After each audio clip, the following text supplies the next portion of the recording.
Brothers, good morning to each one of you. మీతో మరలా కలిసి ఆ, ఈ అర్థ వివరణ క్లాస్ లో విషయాలు నేర్చుకోవడానికి దేవుడు నాకు ఇచ్చిన ఈ గొప్ప, నిజంగానే గొప్ప అవకాశాన్ని బట్టి ఆ, నేను మీ అందరితో కలిసి దేవునికి వందనాలు చెల్లిస్తా ఉన్నాను. ఆ, నన్ను క్షమించండి, లాస్ట్ ఫ్యూ వీక్స్ నేను రాలేకపోయాను. ఆ, ఎందుకంటే ఒకటేమో చాలా మీటింగ్స్ ఉన్నాయి, ఇంకొకటేమో ఫ్యామిలీలో మేము ఒక కొత్త ఇంటికి మారడం జరిగింది, అందుకనే నేను రాలేకపోయాను, నన్ను క్షమించండి. But just quickly help you, మనం ఎక్కడున్నాం అని చెప్పడానికి మనము రెండు ప్రిన్సిపల్స్ ఇప్పటి వరకు చూసాం అర్థ వివరణలో.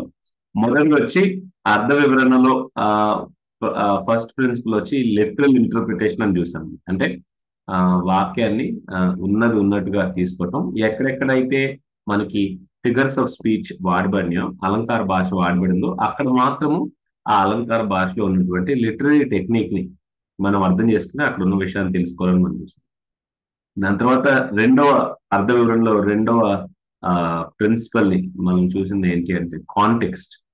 అంటే ఆ సందర్భాన్ని బట్టి పదాలకు అర్థం కూడా మారుతుంది అనేటువంటి విషయాన్ని, లేదా సందర్భాన్ని బట్టి పదాల అర్థం స్పష్టం అవుతుంది అనేటువంటి విషయాన్ని మనం చూసాం. ఈ రోజున మనము ఒక అత్యంత ప్రాముఖ్యమైనటువంటి ప్రిన్సిపల్ ని నేర్చుకోబోతున్నాము. ఇది ప్రిన్సిపల్ ఆఫ్ గ్రామర్. గ్రామాటికల్ గా మనము వాక్యాన్ని అర్థం చేసుకోవటం ప్రాముఖ్యము అనేటువంటి విషయాన్ని మనం చూస్తాం. దేవుడు మానవులకు అర్థమయ్యేటువంటి భాషలో తన వాక్యాన్ని రాయించి ఇచ్చాడు గనక, మనిషి తనకు అర్థమయ్యేటువంటి భాషను, అంటే లోకల్ వర్నాక్యులర్ లాంగ్వేజ్ ని, వ్యక్తిగతంగా ఆ స్థానిక భాషను ఎరగటం అనేది చాలా ప్రాముఖ్యమని మనం తెలుసుకోవాలి. ఆ ఈ యొక్క నాకు తెలిసి ఈ యొక్క ప్రిన్సిపల్ మాత్రము నేను ఎక్కువ ఇంగ్లీష్ లోనే ఉన్నాయి, కానీ తగినంత వరకు సాధ్యమైనంత వరకు నేను తెలుగులో దాన్ని అర్థం చేయించాలి మీకు అని నేను ప్రయత్నిస్తాను. ఒకవేళ ఎక్కడైనా అర్థం కాకపోతే దయచేసి నన్ను అడగండి. ఎందుకంటే దిస్ ఇస్ వన్ ప్లేస్, బహుశా కాంటెక్స్ట్ కూడా మనం ఈజీగా అర్థం చేసుకోవచ్చు కొన్నిసార్లు, అండ్ కొన్నిసార్లు మనం లిటరల్ ఇంటర్ప్రిటేషన్ కూడా అర్థం చేసుకోవచ్చు. కానీ ఈ ప్రిన్సిపల్ దగ్గర చాలాసార్లు మనం తడబడుతూ ఉంటాము. ఇది చాలా ప్రాముఖ్యమైనది కనుక ఒకవేళ మీకు అర్థం కాలేదు ఏదన్నా అంటే దయచేసి అడగండి.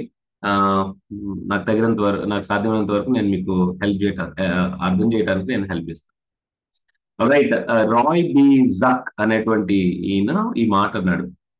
గ్రామాటికల్ ఇంటర్ప్రిటేషన్ అనే దానికి అర్థం ఏంటంటే, పదాలకు, వాక్యంలో వాడబడినటువంటి పదాలకు చాలా దగ్గర అటెన్షన్ ఇవ్వటము, అవి ఏ విధంగా వాడబడి అని తెలుసుకోవటం అన్నాడు.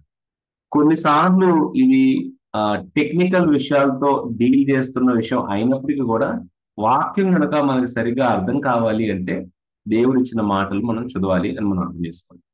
నేను మీకు ఈ ఉదాహరణ చెప్పినట్టున్నాను. ఆ ఆ బహుశా విన్స్టన్ చర్చిల్ అనే పేరు మీరు వినుండొచ్చు. ప్రపంచ రెండో యుద్ధం, వరల్డ్ వార్ 2 టైంలో చాలా ప్రసిద్ధి చెందినటువంటి ప్రముఖుల్లో ఒక ఆయన విన్స్టన్ చర్చిల్ గారు. ఆయన ఇంగ్లాండ్ దేశానికి ప్రధానమంత్రిగా ఉన్న రోజుల్లో హిట్లర్ అండ్ జర్మనీ నుంచి యుద్ధం చేయడానికి అనేక సార్లు ప్రొవోక్ చేసినప్పుడు, మెసేజెస్ పంపించినప్పుడు, విన్స్టన్ చర్చిల్ ఇచ్చినటువంటి గొప్ప రేడియో మెసేజెస్ ప్రపంచానికి ఎంతో స్ఫూర్తిదాయకంగా నిలిచాయి. అయితే విన్స్టన్ చర్చిల్ ఒక ఇంగ్లాండ్ మనిషి అయినా సరే, ఆ రోజుల్లో ఉన్నటువంటి సగటు ఇంగ్లీష్ స్పీకింగ్ మనిషి 5,000 మాటలు తెలిసి ఉంటాడు. అంటే యావరేజ్ ఇంగ్లీష్ స్పీకింగ్ పర్సన్ కి 5,000 వర్డ్స్ వొకాబులరీ వచ్చింది. కానీ విన్స్టన్ చర్చిల్ ఆ ఆంగ్ల భాష పైన పట్టు ఎలాంటిదంటే, ఆయనకి ఆన్ యావరేజ్ 25,000 వర్డ్స్ తెలుసు. అంటే 25,000 ఆంగ్ల భాష మాటలు ఆయనకి తెలుసు. కానీ ఎప్పుడు కూడా బీబీసీ రేడియోలో టాక్స్ ఇచ్చిన ప్రతిసారి కూడా 5,000 మాటల మధ్యలో నుంచే మాట్లాడేవాడు. అంటే సామాన్యునికి ఏ మాటలు అర్థమవుతాయో ఆ మాటల్లోనే ఆయన ప్రసంగాలన్నింటినీ కూడా ఆయన చేశాడు. ఆయన వారి దేశానికి ఇచ్చినటువంటి స్ఫూర్తిదాయకమైనటువంటి మాటలన్నీ కూడా దాదాపు ఆ 5,000 వర్డ్స్, అంటే సామాన్యుడికి అర్థమయ్యేటువంటి భాషలోనే ఆయన మాట్లాడగలిగాడు. అంటే దాని మీద మనం ఏమర్థం చేసుకోవచ్చు అంటే, ఒక వ్యక్తి జీనియస్ అని మనం ఎలా తెలుసుకోవచ్చు అంటే, ఆ వ్యక్తి గొప్ప విషయాలను ఏమీ అర్థం కాని వారికి కూడా అర్థమయ్యే విధంగా మాట్లాడగలుగుతాడు. అందుకే దేవుడు అనంతమైన జ్ఞాని మనం తెలుసుకోవటానికి దేవుడు తన వాక్యాన్ని మనుషులకు అర్థం కావటానికి, అనంతుడైనటువంటి దేవుడు మనుషులకు వాక్యాన్ని అర్థం కావటానికి నిమిత్తముగా మనకు అర్థమయ్యేటువంటి మాటల్లో, మనకు అర్థమయ్యేటువంటి పదాలను, మనకు అర్థమయ్యేటువంటి అలంకార భాషను, మనకు అర్థమయ్యేటువంటి గ్రామర్‌ను వాడి దేవుడు రాయించాడు వాక్యాన్ని. అందుకే కేవలం ఆదికాండం 1 అధ్యాయంలో ఒక ఆయన ఏమన్నాడంటే, కేవలం 75 మాటల్లోనే సృష్టినంతా ఎలా చేశాడు అని దేవుడు ఆదికాండం 1 అధ్యాయంలో చెప్పేయగలిగాడు. చీకటి, పగలు, రాత్రి, ఆ సాయంకాలము, నీరు, ఈ మాటలు ఎవ్వరికన్నా అర్థమవుతాయి కదా! చెట్లు, పొదలు, ఈ మాటలు ఎంత అసలు వాక్యం భాషే ఏమంటారు, భాష కాదు. చదువు లేని వారికి కూడా, ఎంతో ట్రైబల్ ప్లేసెస్‌లో ఉన్న వారికి కూడా ఈ మాటలు అర్థమవుతాయి. సో, దేవుడు అంత ఈజీగా మనం అర్థం అవ్వటానికి దేవుడు రాయించి పెట్టాడు. మనకు చాలా సార్లు మనకున్న కంప్లెయింట్ ఏంటంటే, బైబిల్ కొంచెం అర్థం చేసుకోవడానికి కష్టం. ఎందుకు కష్టం అంటే చాలా సార్లు మనం కామన్ సెన్స్ లేకోకుండా చదువుతా ఉంటాము. రెండవది ఇంటెన్షనాలిటీ లేకుండా చదువుతా ఉంటాం. అయితే ఈరోజు మనం నేర్చుకునే ప్రిన్సిపల్‌లో మనం నేర్చుకోవాల్సింది ఏంటంటే, దేవుడు గ్రామర్‌ని వాడి వాక్యాన్ని రాయించాడు. గ్రామర్‌ని మనం అర్థం చేసుకున్నప్పుడు, మనం ఏ లోకల్ లాంగ్వేజ్‌లో ఉన్నామో ఆ లోకల్ లాంగ్వేజ్‌లో కూడా బైబిల్ ట్రాన్స్‌లేట్ చేసినప్పుడు బైబిల్ ట్రాన్స్‌లేటర్స్ ఆ గ్రామర్‌ని పోకుండా ట్రాన్స్‌లేట్ చేశారు. సాధ్యమైనంత వరకు దాన్ని పోకుండా ట్రాన్స్‌లేట్ చేశారు. కనుక మనము గ్రామర్‌ని తెలుసుకోవటం ఇంపార్టెంట్. అండ్ రాయ్ బీజాక్ అన్నట్టు ఇక్కడ అటెన్షన్ ఇవ్వాలి. మనం ఏ పదాలు వాడబడుతున్నాయి, ఆ పదాల మధ్య ఉన్నటువంటి సంబంధాలు ఏంటి అనే దాన్ని మనం అర్థం చేసుకున్నప్పుడు లోతైన విషయాల్లో మనం కనుగొంటాం. గ్రామర్ మిస్ అయింది అంటే అర్థమే మారిపోతది. సరేనా? బ్రదర్స్ అందరూ ఉంటున్నారు కదా! బికాజ్ నాకు ఎవరు కనపడట్లేదు. అట్‌లీస్ట్ మా అనిల్ బ్రదర్ కనపడేవాడు. అనిల్ విఎన్ఆర్, కేఎన్ఆర్ ఉంటది. బ్రదర్ అట్‌లీస్ట్ ఆయనన్నా ఉండేవాళ్ళు, ఎవరు కనపడలేదు. But I hope all of you are listening. Yes. వింటున్నామన్నా, రైట్. చక్కగా ఓకే. వింటున్నామన్నా. Right. Right. All right. Okay. నేనొక స్టేట్మెంట్ ఇక్కడ వేస్తాను. దయచేసి దాని మీనింగ్ మీరు నాకు చెప్పండి. Just as an example. Okay. ఈ మాట అర్థం ఏంటి?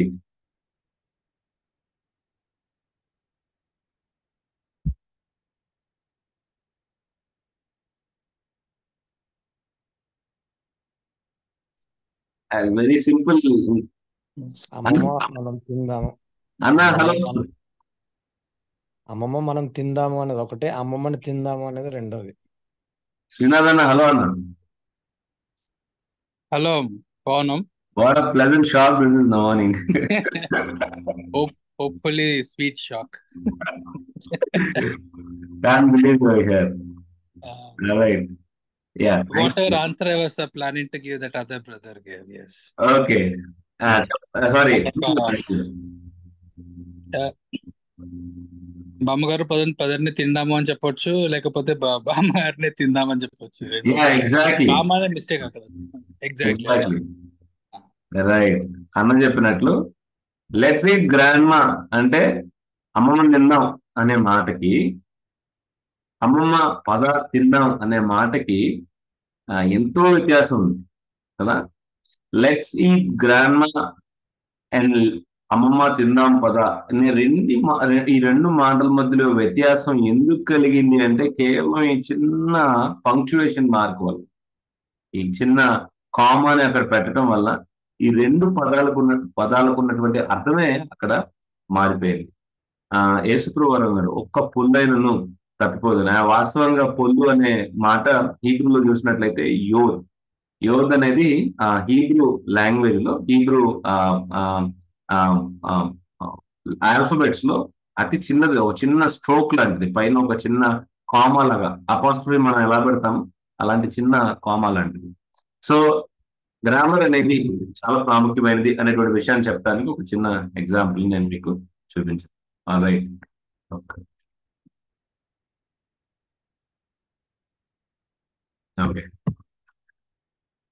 రెండు విషయాలు మనకి ప్రత్యేకంగా బైబిల్ ధ్యానిస్తున్నప్పుడు, బైబిల్ చదువుతున్నప్పుడు మనం నేర్చుకోవాల్సిన విషయాలు రెండు ఉన్నాయి. ఒకటి గ్రామర్, రెండవది సింటాక్స్.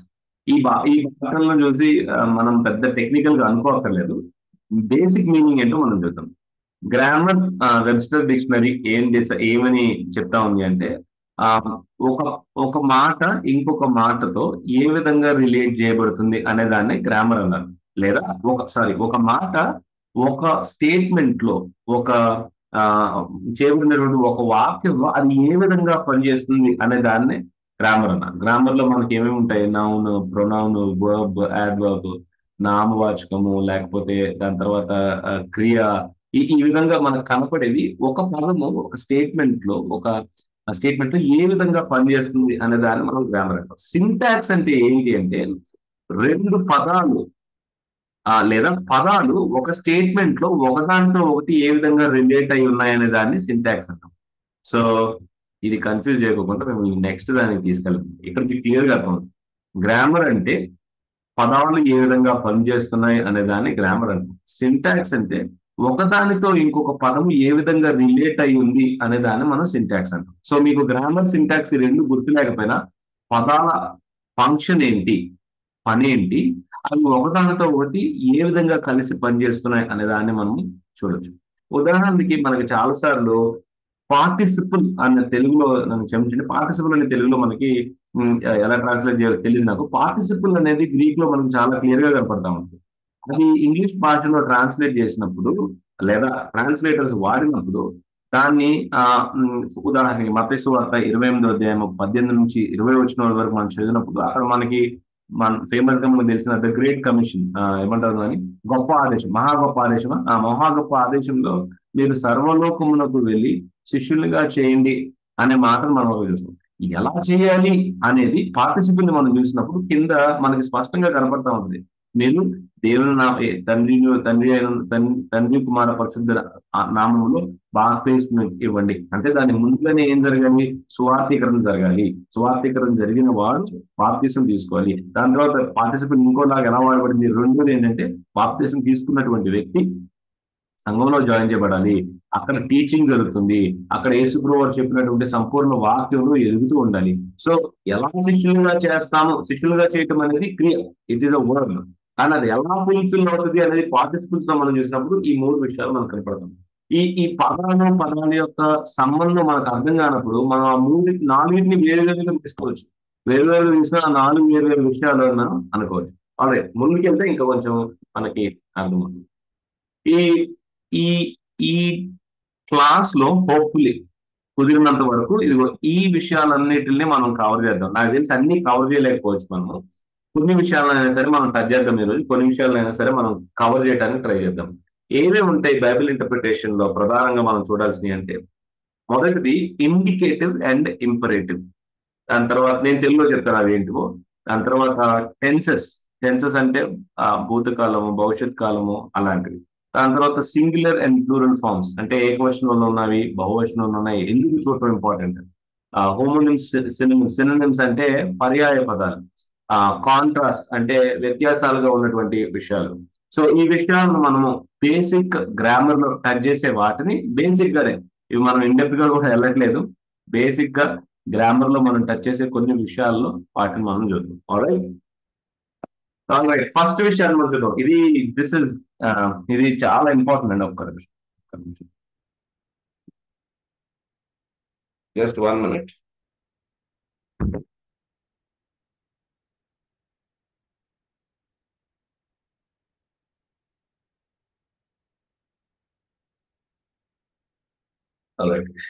ఈ ఇండికేటివ్ అండ్ ఇంపరేటివ్ అంటే ఒక క్రియ వాడబడేటువంటి పదానికి, ఇంగ్లీష్ లో, తెలుగులో క్రియా పదానికి కొన్ని మూడ్స్ ఉంటాయి.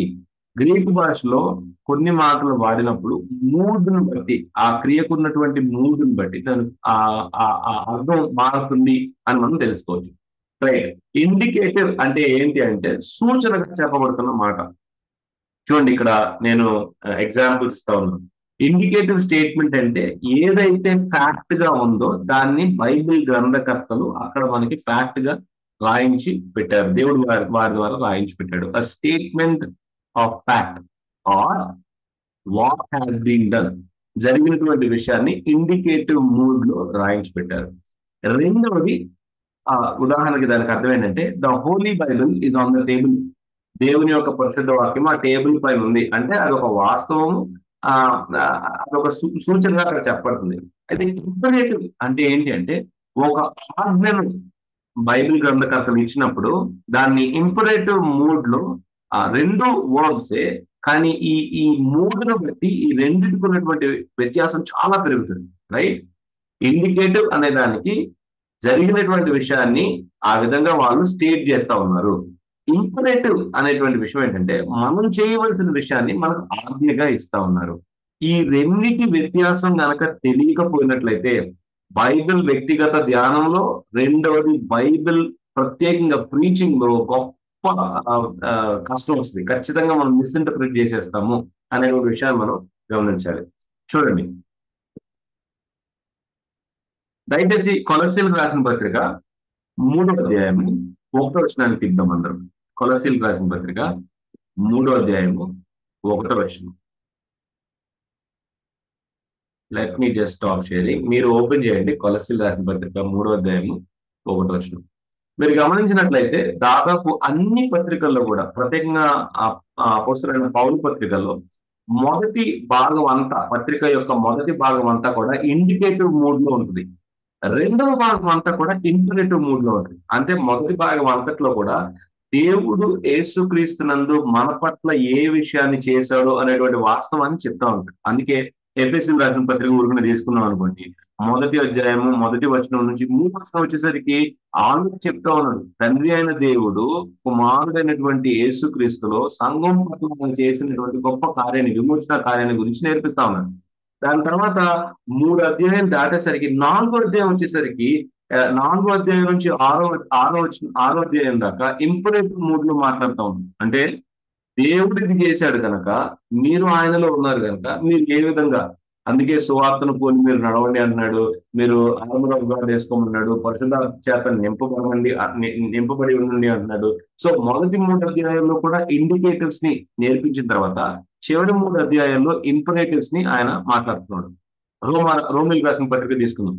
దాదాపు మొదటి 11 అధ్యాయాల్లో కూడా ఇండికేటివ్స్, దేవుడు క్రీస్తులో మన పక్షాన ఏం చేశాడో చెప్పిన తర్వాత 12వ అధ్యాయం నుంచి 16వ అధ్యాయం వరకు తప్ప చిన్న చిన్న కమాండ్స్ అనేకమైన ఇస్తా ఉంది. ఉదాహరణకి రోమా 12:12 చూస్తే 3 ఆజ్ఞలు ఒకే స్టేట్మెంట్ లో బ్రెత్లెస్ గా మాట్లాడుతూ ఉంటాడు, రైట్?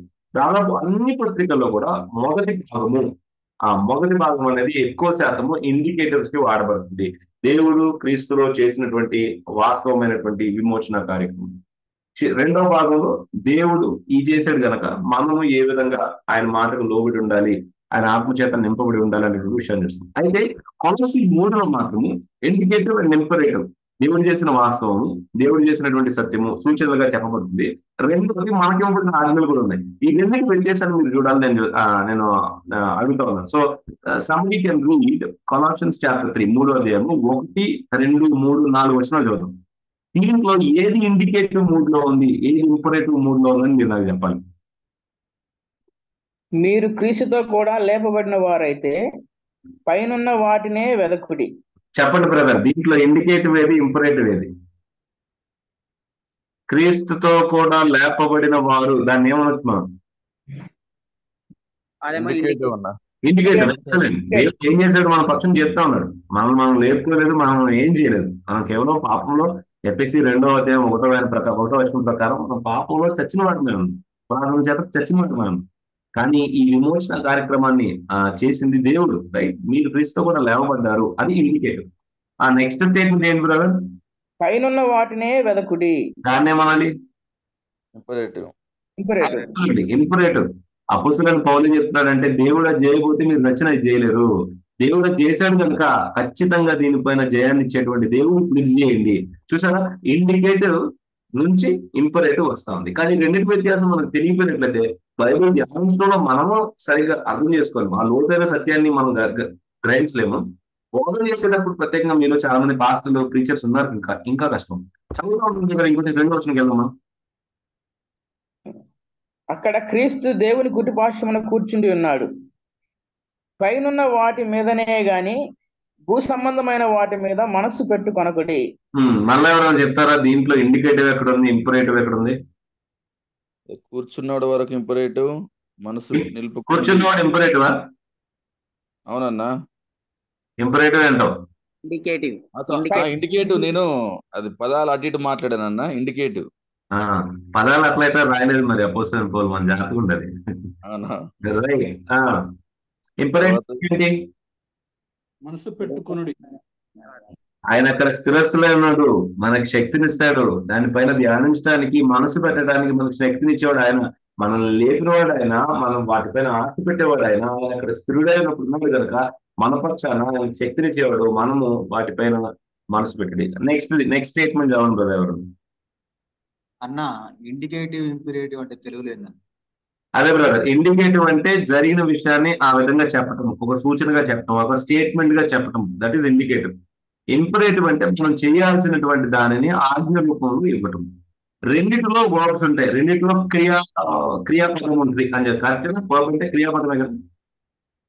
అన్న సింపుల్ గా చెప్పాలి అంటే ఇండికేటివ్ అంటేనేమో సూచించేది, ఇంపరేటివ్ అంటేనేమో పాటించేది. Very good, that's an excellent way. బాగా చెప్పావు నేను. ఇండికేటివ్ అంటేనేమో సూచించేది, వెరీ గుడ్. ఇంపరేటివ్ అంటేనేమో పాటించేది. మనం తెలుసుకోవాల్సింది ఏంటంటే రెండిటిలో వర్బ్స్ ఉన్నాయి, రెండింటికి వర్బ్స్ ఉన్నాయి, రెండింటికి క్రియాపదాలు వాడబడి. కానీ ఒకటేమో జరిగిన విషయాన్ని సూచనగా మనకి ఇస్తా ఉన్నారు, రెండోది జరగాల్సిన విషయాన్ని పాటించే విధంగా ఆజ్ఞ రూపంలో మనకి ఇస్తా ఉన్నారు. జోసఫ్ బ్రదర్ అర్థమైనా? అన్న అర్థమైందండి? అర్థమైందన్న. రైట్, ఓకే బ్రదర్ చెప్పి నెక్స్ట్ క్వశ్చన్ చదవండి. పైనున్న వాటి మీదనే కానీ భూ సంబంధమైన వాటి మీద మనసు పెట్టుకొనకుడి. ఇదేంటిది?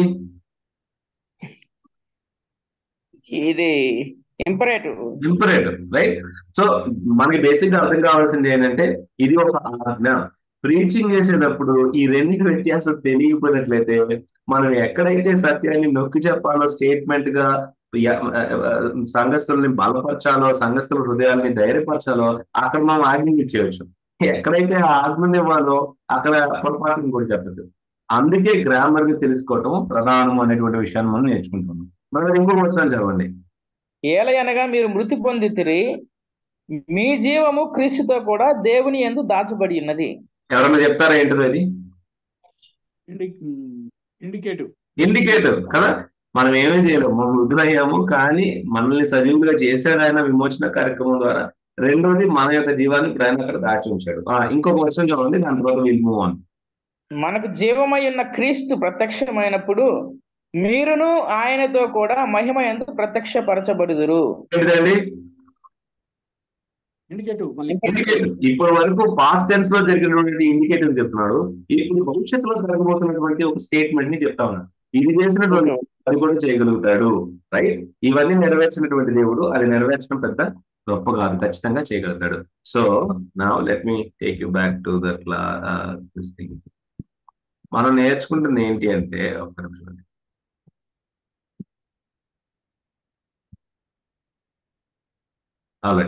మనం నేర్చుకుంటుంది ఏంటి అంటే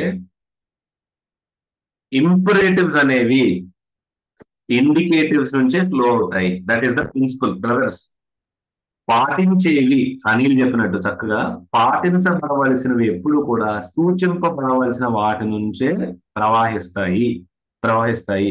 సూచింపబడిన వాటిల్లో మనకి పట్టు లేకపోయినట్లయితే, అంటే డాక్టరినల్ గా మనకి థియలాజికల్ గా డాక్టరిన్స్ పైన మనకి సరైనటువంటి పట్టు లేకపోయినట్లయితే మనం ఇండికేటివ్స్ ఇచ్చినప్పుడు లీగలిస్టిక్ గా అయిపోతాము. అంటే కేవలము ఇది పాటించండి, ఇది పాటించొద్దు అని చెప్పేవారుగా అవుతాము. లేదా మోరలిస్టిక్ గా అయిపోతాము, నైతికంగా ఇది మంచిది, ఇది మంచిది కాదు, నువ్వు మంచోడు, నువ్వు మంచిదాని కాదు అని చెప్పగలుగుతాము. కానీ ఎప్పుడైతే మనము ఇంపరేటివ్స్ యొక్క వ్యత్యాసాన్ని తెలుసుకుని, ఇంపరేటివ్స్ ఆజ్ఞలన్నీ కూడా దేవుడు చేసిన గొప్ప కృపాకార్యం నుంచి ప్రవహిస్తాయని చెప్పినప్పుడు దేవుని యొక్క ఔన్నత్యాన్ని హెచ్చించి చూపిస్తాము. మనము దేవుని యొక్క కృపాకార్యాన్ని హెచ్చించి చూపిస్తాము. ప్రజల యొక్క హృదయాలు ఆయన వైపు తిరిగి నిజంగా అయ్యా నువ్వు ఇంత గొప్ప దేవుడు అని పూజించే విధంగా. అందుకే all biblical preaching is worship. లోతైనటువంటి బిబ్లికల్ ప్రీచింగ్ అంతా కూడా దేవునికి ఆరాధనగా ఉంటుంది, దేవునికి ఆరాధికులకు మార్చేవారుగా ఉంటుంది. నేను ఒక ప్రశ్న అడుగుతాను, మీరు సమాధానం చెప్పండి. పదాజ్ఞల్లో మొట్టమొదటి ఆజ్ఞ ఏంటిది?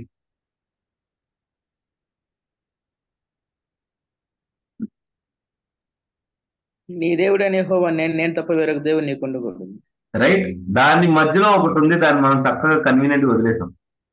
అదే ఆజ్ఞ మొత్తం చదివినట్లయితే ఇంగ్లీష్ లో ఈ విధంగా ఉంటుంది: I'm the lord your God who brought you out of Egypt, therefore you shall not have any other God before me. దేవుడు అక్కడ ఆయన ఐడెంటిటీని మనకు చెప్పుకోవట్లా. నేనే నీ దేవుడైన యెహోవాను, నేను ఐగుప్తు నుంచి విమోచించిన వాడు. అంటే నీకు నాకు మధ్య ఉన్నటువంటి సంబంధాన్ని ఏర్పరిచిన వాడని నేను. ఏంటి ఆ సంబంధం అంటే రక్షణ, విమోచన సంబంధం. నేను నీ రక్షకుడైన దేవుణ్ణి అంటున్నాడు. God is the God of all creatures. ఆయన తప్ప వేరే దేవుడు లేదు. కానీ ఇశ్రాయేల్ ప్రజలకు ఏం చెప్తా ఉన్నాడు అంటే, నీతో నాకు ఉన్నటువంటి సంబంధం, నాతో నేను నీకు ఏర్పరచుకున్న సంబంధం ఏంటంటే విమోచన సంబంధము. నేను నీ విమోచుకున్నాను, అందుకని you shall not have any other gods. వాళ్ళకి ఆజ్ఞ ఇవ్వక ముందు, ఇంపరేటివ్ ఇవ్వక ముందు ఇండికేటివ్ చెప్తా ఉన్నాడు. నేను విమోచించిన దేవుడును, నేను ఐగుప్తు నుంచి బయటకు తీసుకొచ్చిన దేవుడును, నేను నీ రక్షకుడును. అందుకు therefore.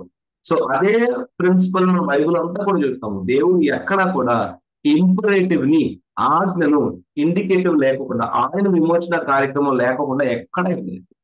That is the greatness of the grace of God. That నేను ఆరాధించేటువంటి దేవుని యొక్క కృప యొక్క గొప్పతనం.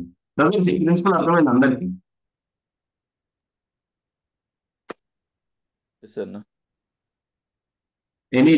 Any questions, any thoughts?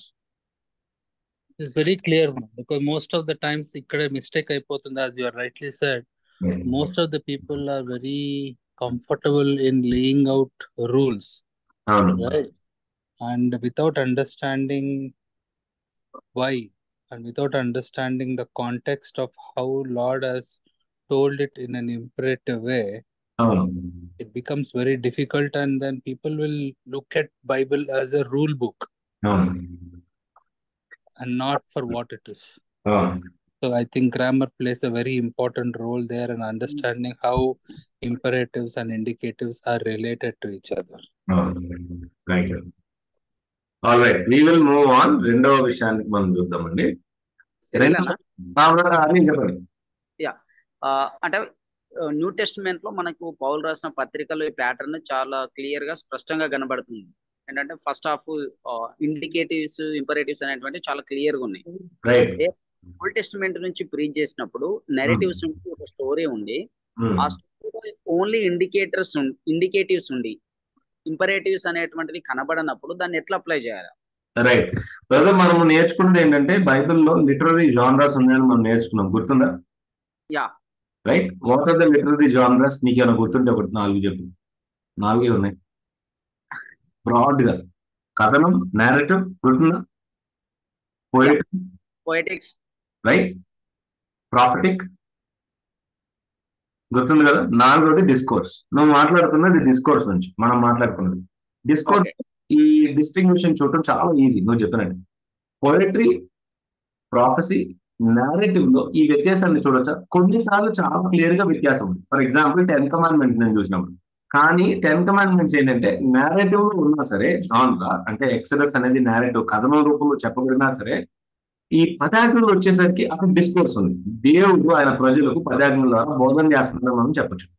మరి వేరే చోటలో ఏంటి మనం నేర్చుకున్నది ఏంటంటే నేరేటివ్ ఈజ్ డిజైన్. కథనం ఏ విధంగా దేవుడు డిజైన్ చేసి మనకి ఇచ్చాడు అంటే థియలాజికల్ ట్రూత్ ని, వేదాంతపరమైనటువంటి సత్యాన్ని కథ రూపంలోనూ, ఉపమానం రూపంలోనూ, చారిత్రక సత్యం వాస్తవికత రూపంలోనూ చెప్పబడతా ఉంది. సో మనం అప్పుడు ఏం చేస్తామంటే నేరేటివ్ ని మనం చదువుతా ఉన్నప్పుడు నేరేటివ్ లో ఉన్నటువంటి థియలాజికల్ ట్రూత్స్, థియలాజికల్ ఇంపరేటివ్స్ ఏమన్నా ఉన్నాయా అనేటువంటి వాటిని చూస్తాం. ఉదాహరణకి జెనసిస్ 22 ఉంది కదా. జెనసిస్ 22లో మనం చూసేది ఏంటి? మొదట 1వ వచనం నుంచి 16వ వచనం దాకా అబ్రహాము తెలుగులో ఉంది, ఇంగ్లీష్ లో టెస్టెడ్ బై ద లార్డ్, తెలుగులో శోధింపబడ్డా, అదేనా? పరీక్షించబడ్డాడు అనేటువంటి విషయాలు చెప్తాం. మనం దాని నుంచి ఏం నేర్చుకోవచ్చు? మొట్టమొదటిగా ప్రతి విశ్వాసి కూడా దేవుడికి పరీక్షించేటువంటి అధికారం ఉంది. మరి అక్కడ ఇంపరేటివ్ ఉందా ప్రతి విశ్వాసి శోధింపబడతాడు అని? లేదు. మరి నువ్వు ఎలా తీసుకున్నావన్నా? మనం ఎప్పుడైనా సరే న్యూ టెస్ట్మెంట్ లో ఉన్నవారు బైబిల్ ఇంటర్ప్రిట్ చేస్తున్నప్పుడు we will first go to the original audience కదా. ఒరిజినల్ ఆడియన్స్ దగ్గరికి వెళ్ళినప్పుడు మనం కాంటెక్స్ట్ ని చూస్తాం. అక్కడే మనం literary context, historical context, biblical context, cultural context, వీటిని మనం పరిగణిస్తాం. దాని తర్వాత మనము దేవుడు మొదట జనాంగం, రెండో జనాంగమైనటువంటి ఇశ్రాయేలుకి దేవుడు రాసిన ఈ రోడ్ టు దెమ్, బట్ ఈ రోడ్ ఫర్ us. ఏది కూడా డైరెక్ట్ గా మనకు రాయబడింది, వారికి రాయబడింది, మనకు రాయబడింది. అందుకే పౌలు అంటాడు, all these things are written about them for you అంటున్నాడు. వారికి రాయబడింది, కానీ మనల్ని ఉద్దేశించి కూడా దేవుడు రాయించాడు. సో మనం ఏం చేస్తాం, బైబిల్ చదువుతున్నప్పుడు అది వాళ్ళకి ఏ విధంగా అర్థమైంది, ఏం చెప్పాలనుకుంటున్నాడు ఒరిజినల్ ఆడియన్స్ కి చదువుతాం. కానీ మనం గ్రిడ్ లో చూసినప్పుడు మనం క్రియేట్ చేసుకుని ఈ రోజు ఉన్నటువంటి పోస్ట్ క్రాస్ టైమ్ లో ఉన్నటువంటి ప్రజలకు బోధిస్తా ఉన్నాం. మనం ఇప్పుడు ఏం చేస్తాం, న్యూ టెస్ట్మెంట్ ఆథర్స్ ఈ డాక్టర్ని ఎక్కడ డిస్కస్ చేశారా? ఖచ్చితంగా డిస్కస్ చేశారు. ఉదాహరణకి యాకోబు పత్రిక 1వ అధ్యాయం 3వ వచనంలోకి వెళ్తే, consider it pure Joy my brothers when you face various kinds of trials అంటాం. మీరు రకరకాలైనటువంటి శోధన ద్వారా వెళ్ళినప్పుడు మీరు దాన్ని తెలుగులో ఏముంది మరి, consider it pure Joy. So మనం ఏం చేస్తున్నాం, మహాదానందంగా ఎంచుకోండి అని ఉంటుంది. మహానందంగా ఎంచుకోండి. మనం ఏం చేస్తాము, we will go and find the theological, అక్కడ ఉన్నటువంటి సత్యాన్ని తీసుకుని న్యూ టెస్ట్మెంట్ ఆథర్స్ దీన్ని ఏ విధంగా చూశారు అనేటువంటి దాన్ని తీసుకుని we begin to teach. So ఖచ్చితంగా అందరూ శోధింపబడతాము, ఆర్ పరీక్షింపబడతాము. దేవుని యొక్క పిల్లల మీద ఖచ్చితంగా పరీక్షింపబడతాం. So like that we begin to derive the biblical imperatives. కొన్నిసార్లు ఇంపరేటివ్ చాలా క్లియర్ గా ఉంది. ఎందుకు, అదే ఓల్డ్ టెస్ట్మెంట్ లోనే ఇంపరేటివ్ గా చెప్పబడింది. ఉదాహరణకు టైత్ ఉంది అనుకుందాం, టైత్ కొంచెం పాటలు వచ్చిన టైత్ ఉంది అనుకుందాం. అబ్రహాముకి టైత్ ఇవ్వాలి అనే ఆజ్ఞ ఇవ్వబడకముందే అబ్రహాం ఇస్తున్నాడు. సో మనం ఆ ప్యాసేజ్ ను టీచ్ చేసినప్పుడు పాత నిబంధనలోనే ఆజ్ఞల దగ్గరికి వెళ్ళి దేవుడు టైత్ ఇవ్వమన్నాడు, ఎందుకు ఇవ్వమన్నాడు అనేటువంటి ఇంపరేటివ్ డైరెక్ట్ గా మనం టీచ్ చేయొచ్చు. లేనటువంటి టైంలో మనము look at it through the lens of the new testament authors. అందుకే మార్టిన్ లూథర్, అగస్టిన్ అనుకుంటా అన్నాడు, old testament is revealed in the new testament, new testament is concealed in the old testament. పాత నిబంధన కొత్త నిబంధనలో మనకు తెలియపరచబడింది, కొత్త నిబంధన పాత నిబంధనలో మరుగు చేయబడింది అంట. ఐ థింక్ దాంట్లో చాలా సత్యం ఉంది. సో మనం ఎప్పుడైతే నూతన నిబంధన నుంచి పాత నిబంధన చూస్తామో అప్పుడు మనకు, ఉదాహరణకి ఊరిని చెప్తా ఉన్నాను, దేవుడు ఏమంటారు, ఇవ్వబడిన అనేక ఆజ్ఞల్లో 633 ఆజ్ఞల్లో ఒక ఆజ్ఞ ఏంటంటే, ఒక ఆవు కనుక, ఇంగ్లీష్ లో ఏ విధంగా ఉంది కదా, if an aux don't muscle an aux that is spreading. ఒకవేళ గానుగలో తిరుగుతున్నట్లయితే దానికి మూతికి కళ్ళు కట్టుకుంటున్నాడు కదా. అపోస్తలుడైన పౌలు దాన్ని దేనికి అప్లై చేస్తున్నాడు చెప్పండి న్యూ టెస్ట్మెంట్ లో? పెద్దలకు పోషణ విషయంలో కదా. వేల సంవత్సరాలు అయింది, ఆయన దేనికి అప్లై చేస్తున్నాడు చూడండి. ప్రిన్సిపల్ చెప్తా ఉన్నాడు అక్కడ, రైట్ ప్రిన్సిపల్ ని చెప్తా ఉన్నాడు. మనం ఊరినే సామెతల గ్రంథంలో చదివామనుకోండి, ఒక కుక్క వాంతికి తిరిగినట్టు మూర్ఖుడు వాడి తప్పుకి మళ్ళీ ఇంకడం మనం చూస్తున్నాం. As a fool returns, as a dog returns to it's vomit. పేరు దేనికి అప్లై చేసేది తెలుసు దాన్ని, అబద్ధబోధకుడు అప్లై చేశారు దాన్ని. So new testament authors old testament లో ఉన్నటువంటి డాక్టరల్ ట్రూత్ ని ఎలా అప్లై చేశారో మనం తెలుసుకున్నప్పుడు అదే పారామీటర్స్ ని వాడి మనము జాగ్రత్తగా ఆ ఇంపరేటివ్స్ ని తీసుకోవచ్చు. Anil, does it make sense? Yeah, it's very helpful అన్న, థ్యాంక్ యూ. యా, సో అక్కడ ఉన్న డాక్టరల్ ట్రూత్ ని చూడాలి, ఓవరాల్ గా డాక్టరల్ టీచింగ్ ఏంటో చూడాలి, దాన్ని మనం డిరైవ్ చేయాలి. లేదు అంటే ఏమో తెలుసా, మనం నేను రాత్రి చదువుతున్నా, ఆదికాండం 25కి వెళ్తాం. ఇస్సాకు రెబెకాకు పెళ్ళైంది, 40 ఏళ్ళకి పెళ్ళైంది, 60 ఏళ్ళ దాకా పిల్లలు లేరు, అంటే 20 సంవత్సరాలు పిల్లలు లేదు. కానీ ఆ ఇస్సాకు ప్రార్థన చేయగానే పిల్లలు పుట్టారు.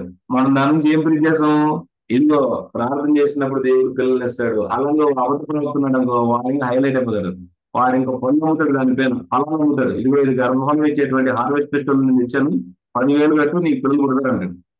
దట్ ఈస్ నో వే చూడు, మనకి ఎక్కడ ఇవ్వలేదు కూడా, పాత నిబంధనలు ఇవ్వలేదు, నూతన నిబంధనలు కూడా ఇవ్వబడలేదు. సో వీటి విషయాలు మనం జాగ్రత్తగా ఉండాలి. ఓకే అనిల్, ఓకేనా? Okay, right. ఓకే, నెక్స్ట్ మనం టెన్సెస్ గురించి చూద్దాం. అంటే టెన్సెస్ ఏమంటారు బ్రదర్స్ తెలుగులో? పర్యాయ కాల పదాలు. కాలం చాలా కాలం గురించి చూద్దాం. రైట్, ఓకే, క్విక్ గా కొన్ని విషయాలు మనం చూద్దాం. గ్రీక్ భాషలో కాలాలు కూడా చాలా స్పష్టంగా చెప్పబడి అనమాట. Right, this A Greek is a very expressive language. ఎందుకంటే దాంట్లో మనం ఏం తెలుసుకోవాలన్నా సరే ఏదో ఒక విధంగా తెలుసుకోవడానికి ఒక అవకాశం ఉంటుంది. ప్రెసెంట్ టెన్స్ ఇది రెగ్యులర్ గా మనకి న్యూ టెస్ట్మెంట్ లో కనపడేటువంటి పదం, కనపడేటువంటి కాలం, కంటిన్యూస్ యాక్షన్ మనకి ఎక్కడ కనపడతాం. మొదటిలో మనం 3 తెలుగులో ఈ మాట రాయబడింది. ఎవరైనా చదువుతారా తెలుగులో దయచేసి? నేను ఇంగ్లీష్ లో చదువుతాను లోపల. No one born of God makes a practice of sinning. అక్కడ ప్రెసెంట్ కంటిన్యూస్ యాక్షన్ ఫామ్ లో మాట వాడబడింది. ఎందుకు? For God's seed abides in him and he can not, ఇక్కడ కూడా కీప్ ఆన్ సిన్నింగ్. ఎందుకంటే because he has been born of God. తెలుగులో చూద్దాం ఇక్కడ ఎవరైనా. దేవుని ఆయన బీజం నిలుచును గనక ఆ, వాడు పాపము చేయడు, ఆ. వాడు దేవుని మూలముగా పుట్టినవాడు గనక పాపము చేయజాలడు. సో ఈ చేయదు అనేది కొన్నిసార్లు ఏ విధంగా మనం అర్థం చేసుకోవచ్చు? ఓ అంటే ఇది పర్ఫెక్ట్, ఆస్ పర్ఫెక్ట్ ఏమో అనుకోవచ్చు. కానీ అక్కడ వాడబడుతున్న పదం ఏంటంటే గ్రీక్ భాషలో చేస్తూ ఉండడు, చేస్తూనే బ్రతకడు. That is the meaning.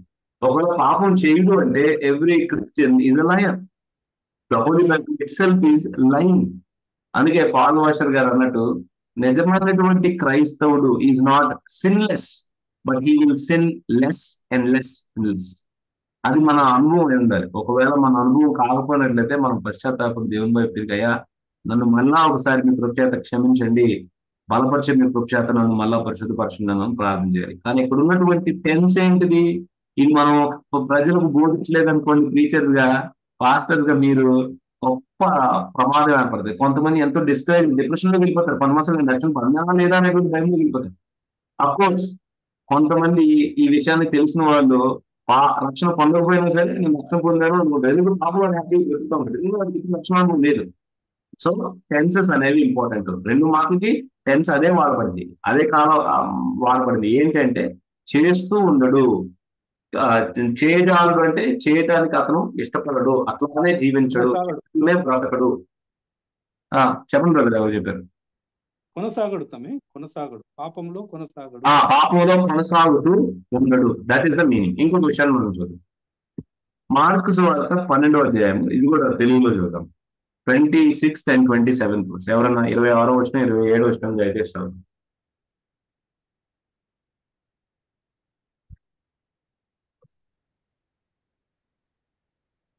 వారు లేచెదరని మృతులను గూర్చిన సంగతి మోషే గ్రంథమందలి పొదను గురించిన భాగములో మీరు చదవలేదా? ఎవరితో మాట్లాడుతున్నారు యేసుప్రభు అంటే? సద్దుకాయలు యేసుప్రభు దగ్గరికి వచ్చారు.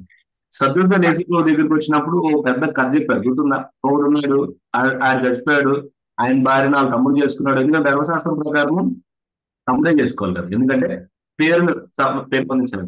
ఆడు చచ్చిపోయాడు, అట్లా 7 చచ్చిపోయారు. వీళ్ళ ప్రశ్న ఏంటంటే చచ్చిపోయిన తర్వాత పరలోకంలో ఈ 7 ఎవరికి భార్య అవుతుందా? బేసికల్ గా సద్దుకాయలు నమ్మంది 2 విషయాలు ఉన్నాయి. పునరుద్ధానం ఉన్న నమ్మరు, పునరుద్ధానం కాదు, వివాహం కూడా పరలోకం ఉందని. సో ఈ సద్దుకాయలు నమ్మేది ఏంటంటే ఇవ్వబడినటువంటి పాత నిబంధన అంతట్లో వారు ఒరిజినల్ గా ఇన్స్పైర్ అయింది అని నమ్మే పుస్తకాలు మొదటి 5 పుస్తకాలే, అంటే తోరా మాత్రమే. ఆదికాండం నుంచి ద్వితీయోపదేశ కాండం, ఈ పంచకాండాలు మాత్రమే దేవుడి నుంచి వచ్చినవి, మిగిలినంతా కరెక్ట్ అయిపోయినవని మనం నమ్మడం.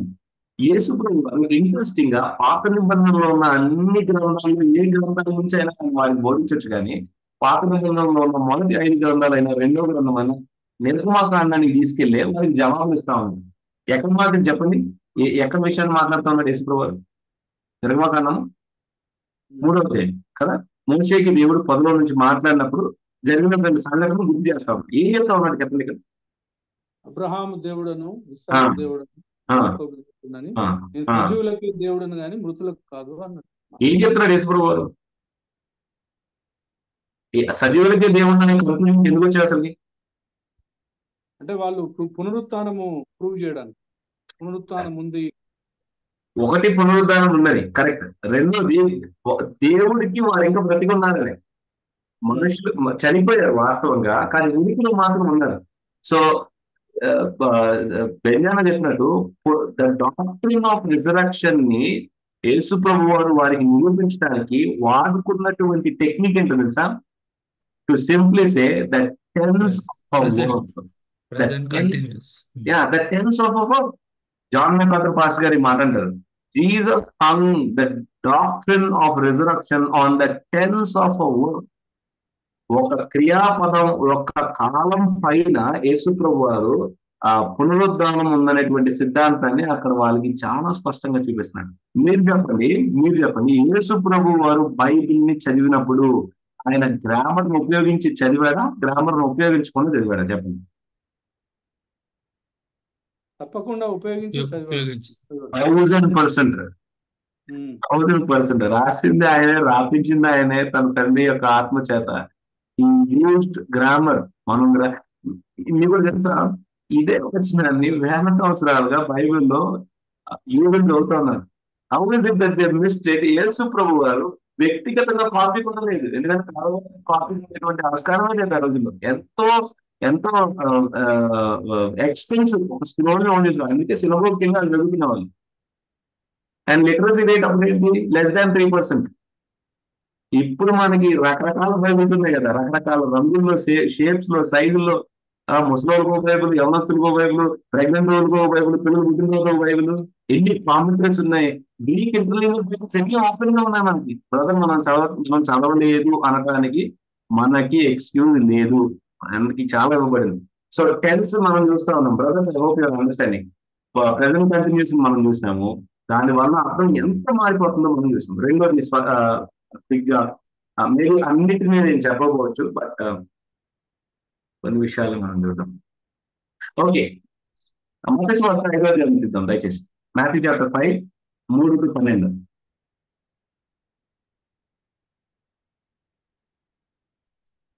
దయచేసి మీరు ఇక్కడ ఉన్న చెప్పండి. వాయిస్ కొంచెం ఇబ్బంది అనిపిస్తుంది, నాకే అనిపిస్తున్నా, మరి మిగిలిన వాళ్ళు కూడా. అవునా, కొంచెం క్లారిటీ లేదు కదా, లేదు మీరు ఆ ఇన్స్ట్రుమెంట్ లోనే ఏదో ఉంది ప్రాబ్లం.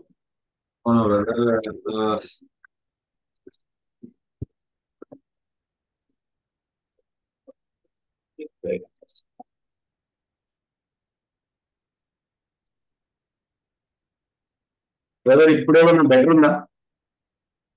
అట్లానే ఉంది. ఓకే తమ్మి, ఏం కాదు, పర్లేదు. ఓకే, ఈ 12 వచనాల్లో మీరు ఏమైనా టెన్సెస్ ఎక్కడన్నా చూస్తున్నారో చూడండి. కాలాల గురించిన వివరణ ఎక్కడన్నా ఉందా, ఆర్ ఎక్కడన్నా is there any difference that you see?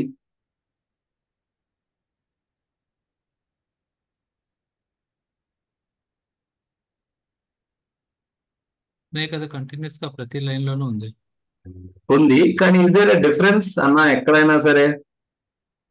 Present, past, future tense, ఆ డిఫరెన్సెస్ ఎక్కడ కనపడుతున్నాయి? ఆ 3వ వచనంలో ఓకే, ఆత్మ విషయంలో బీదవారుగా ఉన్నవారు ధన్యులు, పరలోక రాజ్యం వారిది. అదే ప్రెసెంట్ టెన్స్ లో ఉంది కదా, ఫ్యూచర్ టెన్స్ లో ఉంటుంది, పరలోక రాజ్యం వారిది. రెండో దూరం ఉన్న దాని తర్వాత నుంచి ఏమన్నా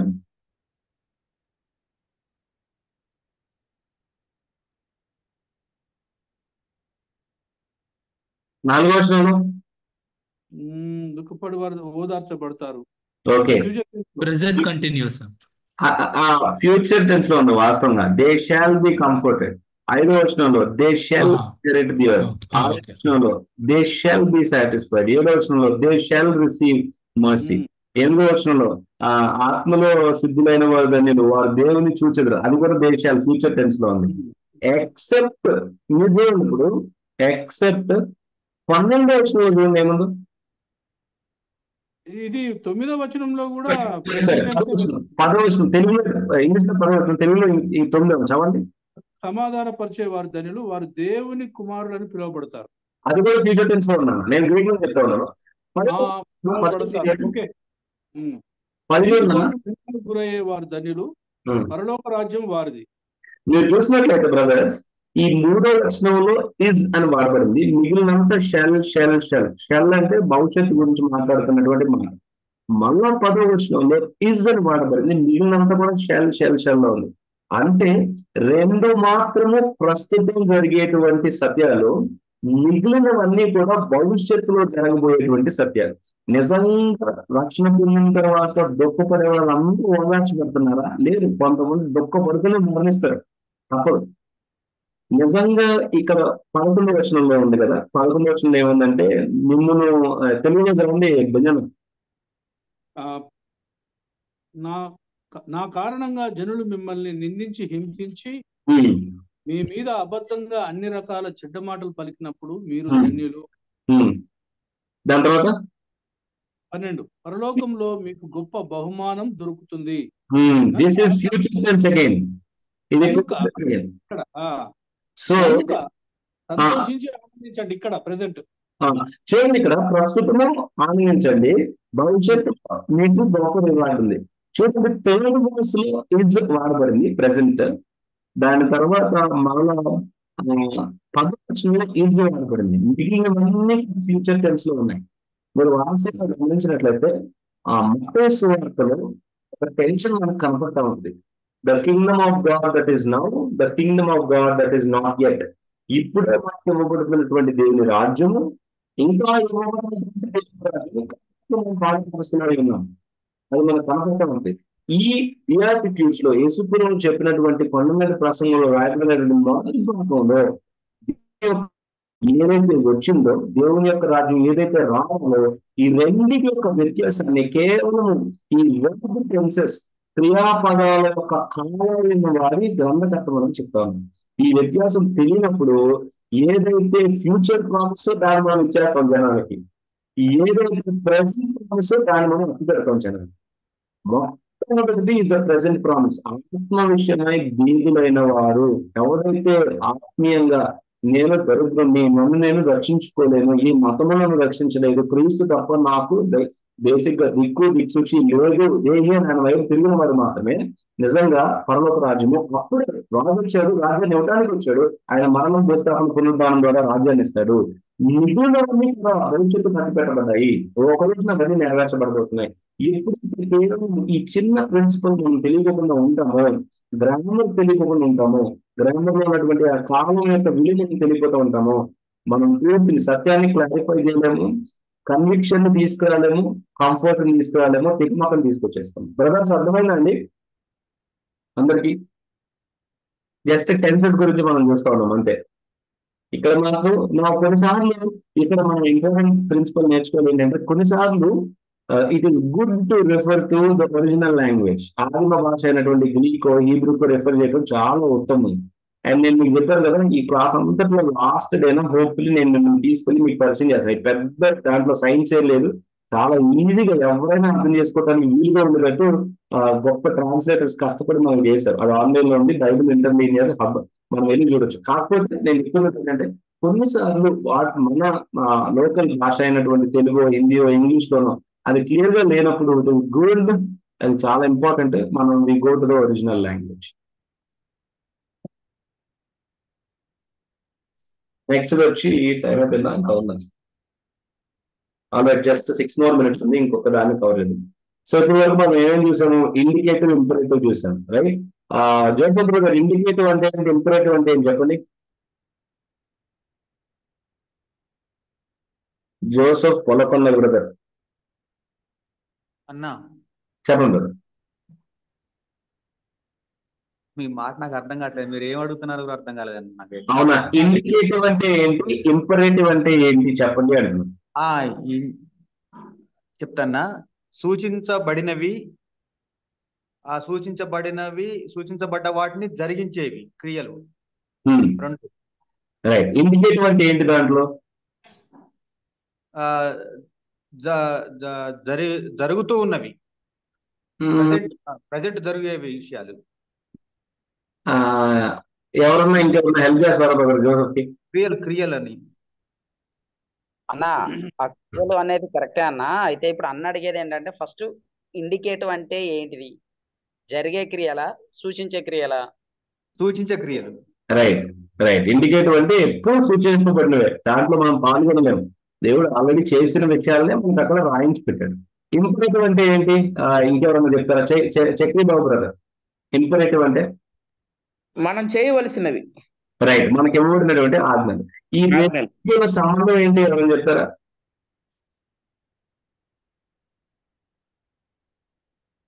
దేని నుంచి ఏవి వస్తాయి బయటికి? దేని నుంచి ఏమి చేయమని చెప్తా ఉన్నాడు దేవుడు? దేని మనం దేని చేయమంటున్నాడు? ఇండికేటివ్స్ నుంచే ఇంపరేటివ్స్ వస్తాయి. వెరీ గుడ్ వరప్రసాద్ గారు. ఇండికేటివ్ నుంచే ఇంపరేటివ్ వస్తుంది. దేవుడు చేసినటువంటి కార్యం నుంచే మనం ఏం చేయాలో మనం నేర్చుకుంటాం. రెండోది మనం చూసింది ఏంటంటే టెన్సెస్ గురించి నేర్చుకున్నాం. టెన్సెస్ లో అది ప్రెసెంట్ కంటిన్యూస్ లో ఉందా, ఆల్రెడీ పాస్ట్ లో గతంలో జరిగిపోయింది చెప్తున్నాడా, లేకపోతే భవిష్యత్తులో జరగవలసిన దాన్ని సూచిస్తూ దేవుడు చెప్తా ఉన్నాడా అనేటువంటి విషయాలు మనం ఆ వ్యత్యాసాన్ని తెలిసినప్పుడు అర్థం చేసుకోవడానికి, అప్లై చేసుకోవడానికి, బోధించడానికి మనకి స్పష్టత ఉంటుంది. మూడోది ఇది ఈజీనే బట్ స్టిల్ కొన్ని విషయాలు చూద్దాం. సింగులర్ అండ్ ప్లూరల్ ఏకవచనంలో ఉందా, బహువచనాల్లో రాయబడిందా? అపోస్తలుడైన పౌలు ఈ విషయాన్ని ఎంత స్పష్టంగా వాదిస్తున్నాడో చూడండి. గలతీయులకు రాసిన పత్రిక 3:16. దయచేసి ఎవరన్నా తెలుగులో చదవండి బ్రదర్.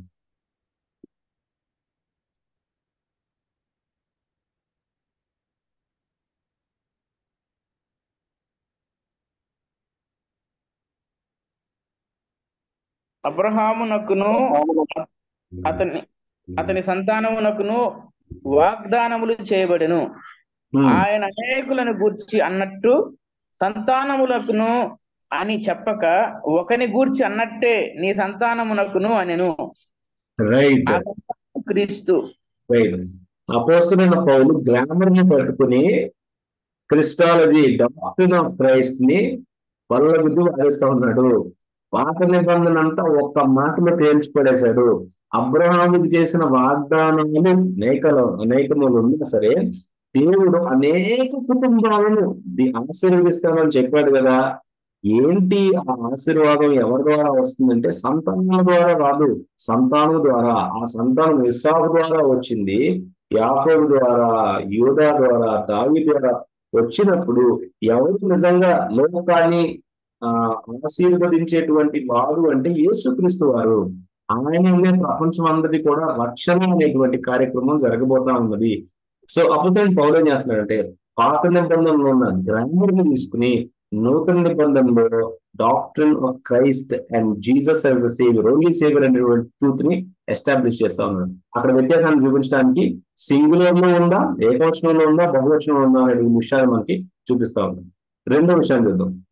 ఈ పక్కన పెడదాం. Right, okay. ఐ థింక్ ఏకవచనం బహువచనం మీరు చూడదు. చాలా కొంచెం మనం దీంట్లో కూడా కన్ఫ్యూజ్ అవుతాం. ఆత్మ ఫలము బదులు ఆత్మ ఫలాలు అనుకుంటూ ఉంటాం, కానీ అక్కడ ఏకవచనంలో ఇవ్వబడింది. అంటే ఒక వ్యక్తి నిజంగా రక్షణ పొందినట్లయితే అన్ని ఏరియాస్ లో కూడా పరిశుద్ధాత్మ దేవుని యొక్క కృపా శక్తి వలన అన్ని ఏరియాస్ లో ఎదుగుతూ ఉంటాడు. ఒక దాంట్లో ఒక దాంట్లో ఎదగకుండా ఉన్నాడు. ఖచ్చితంగా మనందరూ పాపతో ప్రాచీన స్వభావంలో ఏదో ఒక ప్రత్యేకమైనటువంటి వాటిలో మనం పాపంతో పోరాటం చేస్తూ ఉంటాము, కానీ దేవుని యొక్క శక్తి వలన మనం ఎదుగుతూ ఉంటాం. రైట్, అక్కడ కూడా ఏ క్వశ్చన్ వాడడం ఇది ఇంపార్టెంట్ అండి. దయచేసి వినండి. ఫోర్త్ మనం నేర్చుకునేది ఏంటంటే హోమోనిమ్స్ అండ్ సినోనిమ్స్. సినోనిమ్స్ అంటే తెలుసు మనకి పర్యాయ పదాలు. హోమోనిమ్స్ కి నేను ఎక్స్ప్లెయిన్ చేస్తాను, తెలుగులో పదం నాకు దొరకలేదు. హోమోనిమ్స్ అంటే ఏంటి అంటే ఒకే పదము లేదా ఒకే పదములా స్పెల్ అయ్యేటువంటి వర్డ్స్ సౌండ్ ఒకేలా ఉంటుంది, స్పెల్లింగ్ ఒకేలా ఉంటుంది, కానీ మీనింగ్ మాత్రం వేరువేరుగా ఉంటాయి. ఎప్పుడైతే ఇవి వస్తాయో అప్పుడు మనం సందర్భాన్ని బట్టి ఆ మాటకున్న అర్థాన్ని తెలుసుకోవాలి. ఒకే పదము ఒకే సౌండ్, కానీ ఆ మాటకున్న అర్థం మాత్రము సందర్భాన్ని బట్టి మారుతా ఉంటుంది. అది మనం తెలుసుకోవాలి. ఇక్కడ చూడండి కొన్ని మాటలు. వరల్డ్, లోకము, ఇవి అనేక ప్రదేశాలు మనకు కనపడుతూ ఉంటుంది. బైబిల్ గ్రంథకర్తలు వాడారు. ప్రత్యేకంగా యోహాను ఈ మాటను చాలాసార్లు వాడుతూ ఉంటాడు, యోహాను భక్తుడు. కానీ ఈ మాట యొక్క అర్థము సందర్భాన్ని బట్టి దాని అర్థం మారిపోతా ఉంటుంది. యోహాను 3:16 మనందరికీ సుపరిచితమైనటువంటి వాక్యం. ఈ వాక్యంలో దేవుడు లోకమును ఎంతో ప్రేమించను అనగా దాని అర్థం ఏంటండి? లోకము అనేది మాటకు అర్థం ఏంటి కదా?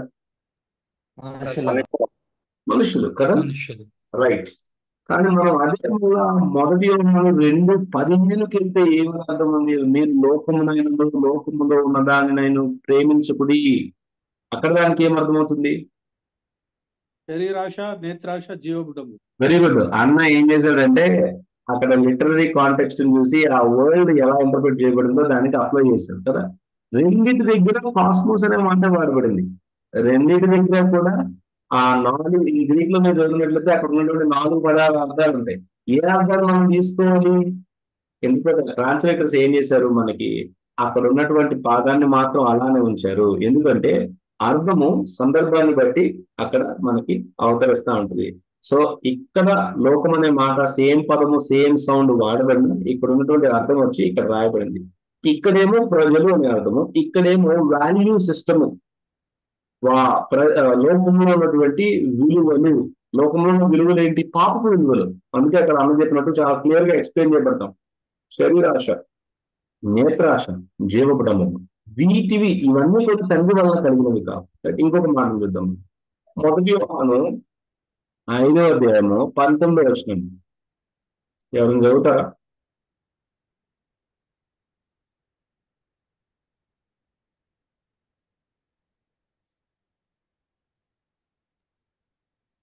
మనము సత్యవంతుడైన వారిని ఎరుగవలెనని దేవుని కుమారుడు వచ్చి మనకు వివేకం అనుగ్రహించి ఉన్నాడని ఎరుగుదము. బ్రదర్ మేబీ అది తెలుగులో 18 20లో ఉందేమో.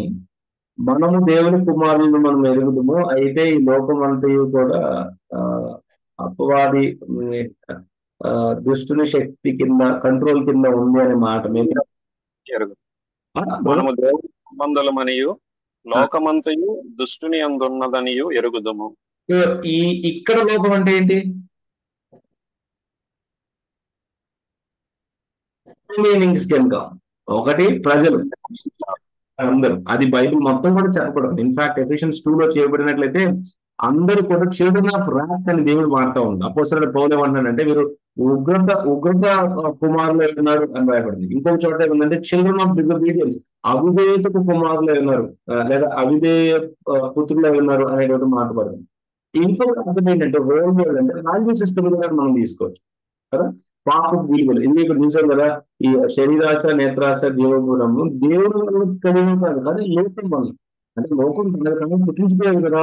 లోకం అపవాది యొక్క శక్తి కింద ఉంది. పాపపు విలువల చేత వారు ఏనుగులు చేస్తా ఉన్నారు. సో బేసిక్ గా నేను నేర్పించాలనుకుంటున్నటువంటి విషయం ఏంటంటే పదం మాత్రం ఒకటే, హోమోనిమ్, ఒకేలాగా సౌండ్ అవుతుంది, ఒకే స్పెల్లింగ్ వాడబడింది, కానీ అర్థం మాత్రము ఇదిగో ఈ సందర్భాన్ని బట్టి దానికి ఉన్న అర్థము మారిపోతుంది. సినోనిమ్స్ ఉన్నాయి. ఇంకొక హోమోనిమ్ మనం చూద్దాం, వర్డ్, వాక్యం. నా 2 తిమోతి 2వ వచనము 2వ అధ్యాయం 5వ వచనము 3:16లో వాక్యమంతే దేవుని చేత దేవుని దైవావేశం చేత కలిగింది. అక్కడ వాక్యం అంటే ఏంటి? లేఖనాలు అంటే ఏంటి? తెలుగులో లేఖనాలు అన్నారు, ఇంగ్లీష్ లో కూడా అన్నారు. 2 తిమోతి 2:5లో వాక్యం ఉంది. అక్కడ వాక్యం అంటే రిటర్న్ వర్డ్ కదా. రిటర్న్ రెవల్యూషన్, ఆదికాండం నుంచి ప్రకటన గ్రంథం వరకు కూడా రిటర్న్ వర్డ్. కానీ కీర్తన 33:6లో మళ్ళా వర్డ్ అనే మాట వాడబడింది. మత్తయి 8:8లో మళ్ళా వర్డ్ అనే మాట వాడబడింది. అక్కడ దేని గురించి మాట్లాడబడుతుంది అంటే దేవుడు మాట్లాడినటువంటి ఆయన యొక్క సృష్టిని చేసినటువంటి ఆయన యొక్క కార్యం, ఆయన యొక్క పదం ద్వారా. అదే మళ్ళా మనము యోహాను సువార్త 1వ అధ్యాయం 1వ వచనంకి వస్తే అక్కడ కూడా ఆదియందు వాక్యం ఉండను. కొంతమంది దాన్ని ఏ విధంగా ఇంటర్ప్రిట్ చేస్తారు, బైబిల్ మొదటి నుంచి ఉంది, బైబిల్ ఇప్పుడు కాదు, బైబిల్ దేవుడితో పాటు ఉంది. అక్కడ మాట్లాడబడుతున్న మాట ఏంటి? వాకింగ్ గురించేనా బ్రదర్స్? ఇంకేమన్నా గురించా? యేసుక్రీస్తు గురించి. యేసుక్రీస్తు గురించి. 1వ వచనం, 2వ వచనం, 3వ వచనం అండ్ 14వ వచనం ఇంకా స్పష్టంగా మనకు చెప్పబడతా ఉంది. ఆ వాక్యమే శరీరధారి అయినప్పుడు యేసు ప్రభువారి గురించి చెప్పబడతా ఉంది. సేమ్ సౌండింగ్ వర్డ్, సేమ్ పదాలు వాడబడి దాని సందర్భాన్ని బట్టి ఆ మాట్లాడుతున్నటువంటి అర్థం మారిపోతా ఉంటుంది. సో మనం బైబిల్ ఇంటర్ప్రిటేషన్ చేస్తా ఉన్నప్పుడు వ్యక్తిగత ధ్యానంలో కానీ ప్రీచింగ్ కానీ ఇది సేమ్ సౌండింగ్ వర్డ్ అయినా డిఫరెంట్ మీనింగ్ ఏమైనా ఉందా అనేటువంటి విషయాన్ని మనం తెలుసుకోవాలి. సినోనిమ్స్ మీకు తెలిసినవే, మళ్ళీ ఒకసారి నేను గుర్తు చేయాలి. ఆర్ ఇంకొక హోమోనిమ్, సారీ, ఫ్లెష్. 1 యోహాను 4:2 వచనంలో ఈ మాట రాయబడింది, దయచేసి చూడండి. ఇది ఒకటి చెప్పి మనం ముగించుకుందాం. దీంతో నేను ముగిస్తాను. ఫ్లెక్స్ తో మనం 1 John 4:1-3 చెప్పండి కదా. మొదటి యోహాను 4వ అధ్యాయము 2వ వచనం కదా. యేసుక్రీస్తు శరీరధారియే వచ్చునని ఏ ఆత్మ ఒప్పుకొనునో అది దేవుని సంబంధమైనది. ఇక్కడ ఏ ఆత్మ యేసును ఒప్పుకొన్నదో అది దేవుని. ఇక్కడ శరీరం అంటే అర్థం ఏంటి? ఫిజికల్ గా, లిటరల్ గా, బయలాజికల్ గా, భౌతికంగా యేసు ప్రభు శరీరధారి ఈ లోకంలో పుట్టాడు. వేరే చోటు చూసినప్పుడు రోమా 8:8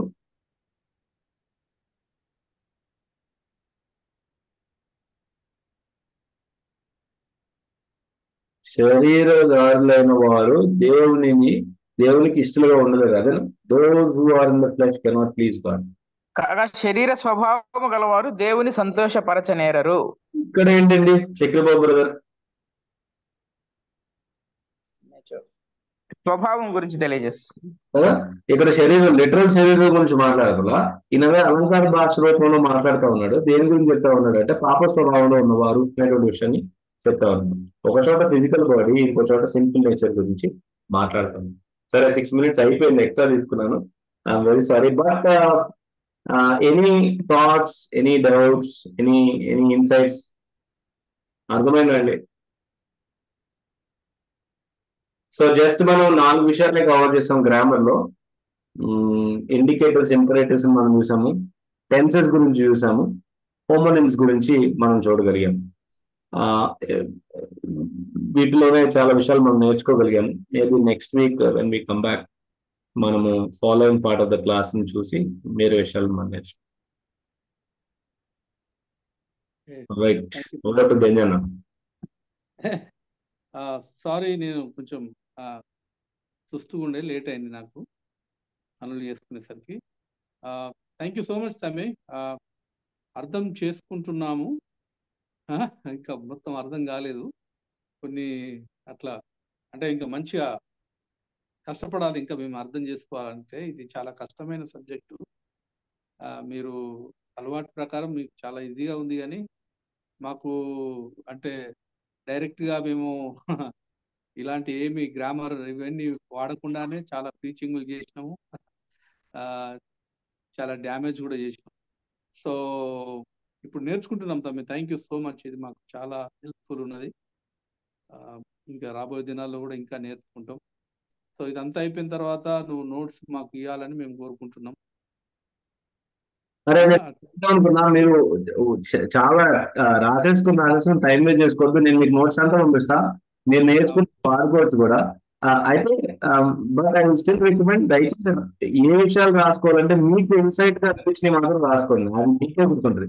బట్ నోట్స్ అంతా నేను మీకు ఇస్తాను, మీరు చూసుకోవచ్చు. నేను కూడా అక్కడిక్కడ నుంచి కలెక్ట్ చేసి నేర్చుకుని కంపైల్ చేసింది. సో నాకు ఏ ఫ్రీగా వచ్చిందో నేను మీకు ఇస్తాను, దాని గురించి ఏమి. కాకపోతే ఒక రిక్వెస్ట్ ఏంటంటే బ్రదర్, ఒకవేళ మీలో కొంతమంది పాస్టర్స్ దగ్గరలో ఉన్నట్లయితే ఎప్పుడన్నా అట్లీస్ట్ వీక్లీ వన్స్ మీరు వ్యక్తిగతంగా కూర్చుని కొన్ని విషయాలు డిస్కస్ చేసుకోవడానికి కలిస్తే హెల్ప్ఫుల్ అవుతుంది. బికాస్ నేను చాలా సంవత్సరాల నుంచి టీచ్ చేసినంత వల్ల ఏమీ కాదని నాకు తెలుసు. ఇన్ఫాక్ట్ ఈ ఎక్సర్సైజ్ చేస్తేనే రెగ్యులర్ గా బైబిల్ ఇంటర్ప్రిటేషన్ ని రెగ్యులర్ గా కమ్యూనిటీగా కలిసి, చర్చెస్ గా కలిసి రీడింగ్ చేయాలా, దాని తర్వాత ఇంటర్ప్రిటేషన్ నేర్చుకోవాలి, దాని తర్వాత టీచింగ్ చేస్తా ఉన్నప్పుడే హెల్ప్ఫుల్ గా ఉంటుంది.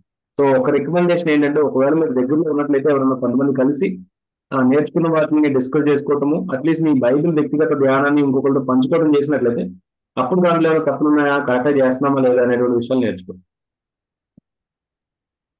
ఓకే, తప్పకుండా తమ్మి ప్లాన్ చేద్దాం.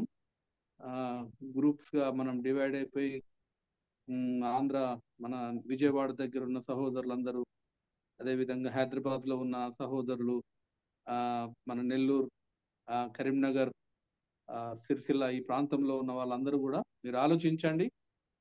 తప్పకుండా ప్లాన్ చేసి మనం ప్రాక్టీస్ చేద్దాం. రాబోయే తరానికి ఒక మంచి టీచింగ్ ఇవ్వాలనేది మా ఆశ. మన ముందున్న తరం మనకు ఏం చేసినారో మనకు అర్థమైపోయింది. మనం రాబోయే తరానికి సత్యాన్ని అందించాలి. కాబట్టి మనం కష్టపడదాం, నేర్చుకుందాం, ప్రయాసపడదాం. Thank you so much. Brother Srinath ప్రార్థన చేస్తారా? తప్పకుండా. రైట్.